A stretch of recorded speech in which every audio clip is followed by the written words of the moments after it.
Y bueno, vamos con más información y agradezco como cada semana a Pedro Miguel, periodista, escritor, que nos acompañe esta tarde. ¿Cómo estás, Pedro? Querido Juan, muy bien y de buenas. Oye, ¿cómo ves al paladín de la democracia? Lo subieron adelantadamente al altar porque este llega hasta octubre. Ernesto Zedillo, quien ya andaba lejos, quien nos dejó una deuda a nuestros padres, a nosotros, a nuestros hijos y a nuestros nietos, porque se le ocurrió rescatar a banqueros con dinero público, una deuda privada, entre otras monerías, ¿no? Es importante. Hablaba con Pablo Gómez hace rato que se opuso a que se diera como se dio el Fobaproa, hablaba hace rato con él. Importante que los jóvenes, que las actuales generaciones sepan exactamente qué es lo que pasó, no lo que les dicen que fue, ¿no? Claro, bueno, pues sí se nos apareció el payaso Cedillín. Mira, yo creo que más allá de los afanes de banalizar, hay que situar al individuo. El individuo es el perpetrador del mayor robo bancario en la historia de la humanidad.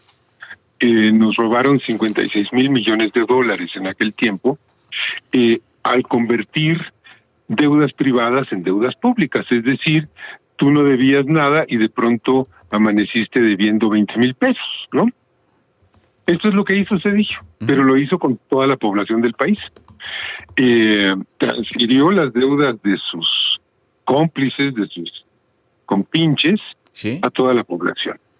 Y es una deuda maldita que persiste, que se come una parte importante del presupuesto público, que no se puede destinar a escuelas, a hospitales, a seguridad, a programas sociales, porque hay que pagar los intereses y el principal de la deuda. Pero no solo es un asaltante, Zedillo también es un gran asesino. Mira, el sexenio de Zedillo está muy manchado de sangre. Es un sexenio caracterizado por las masacres campesinas, Aguas Blancas, El Charco, La Libertad y desde luego Acteal, ¿no?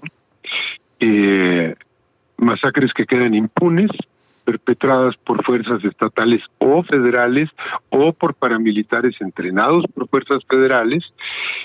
Fue un sexenio de contrainsurgencia con todo lo que eso implica, es decir, desapariciones, violaciones, allanamientos ilegales, torturas, asesinatos, ejecuciones extrajudiciales y masacres.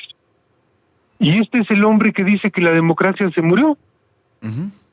Sí, ¿no? Porque hay una elección, ¿no?, popular del Poder Judicial, que los mexicanos vamos a ir a las urnas, donde le encuentras la posibilidad de que deja tú matar a la democracia, de hacerle un rasguño con una elección popular. No, pues es que las elecciones acaban con la democracia, ¿que no sabías?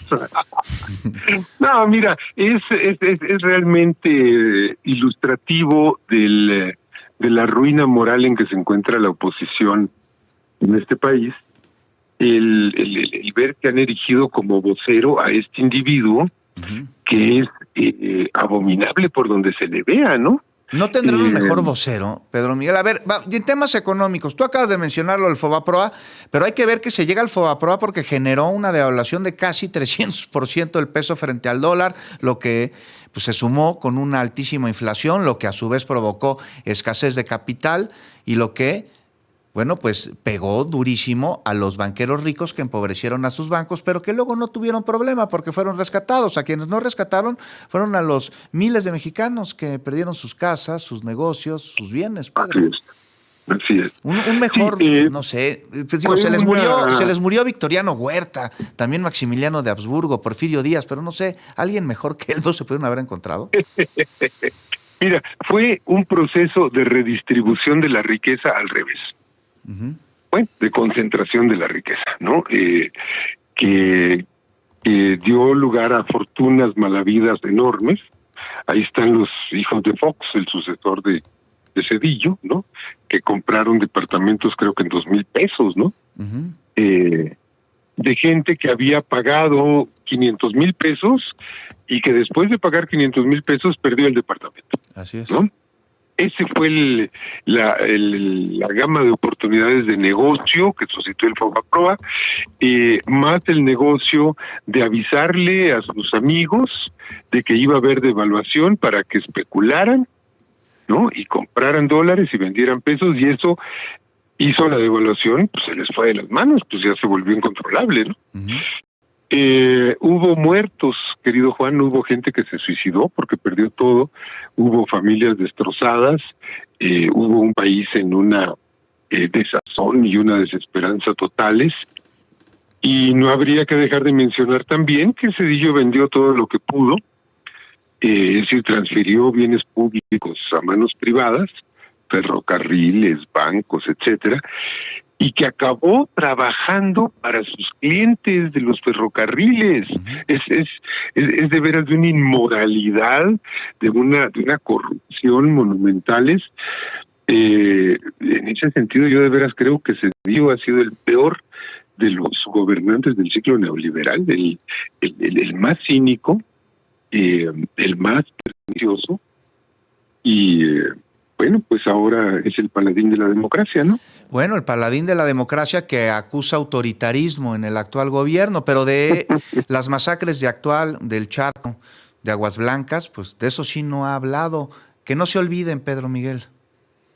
Que no se olvide la persecución contra los zapatistas. Hubo cosas muy atroces.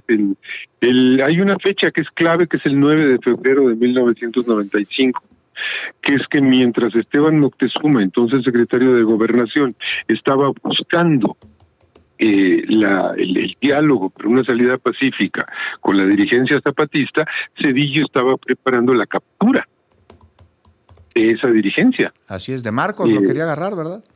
De Marcos, ni más ni menos. Esa fecha es clave, el 9 de febrero, ¿no? Que además, mira, traicionó a Marcos, traicionó a su secretario de Gobernación. O sea, fue una, de veras, un sexenio muy, muy negro de autoritarismo, de represión, de antidemocracia, de oscurantismo, de robo, de asesinato. Pedro Miguel, con respecto a la seguridad, pues fue en el sexenio de Ernesto Zedillo en donde se dispararon los secuestros, ¿te acuerdas? La Ciudad de México, que bueno, era una ciudad como todas las urbes con riesgos en materia de seguridad, se convirtió intransitable en la noche, y es ahí cuando inician los llamados secuestros express. Se perdió totalmente el control de la seguridad, pero además empezaron a ocurrir cosas muy ominosas. Hubo muchos asesinatos en la cúpula del poder. Por ejemplo, el que era director de licencias del entonces Distrito Federal, por ejemplo, el subsecretario de Comercio Ramos III, por ejemplo, el oficial mayor del entonces Procuraduría General de la República, que fueron asesinados, que aparecieron suicidados con 2 tiros en el corazón.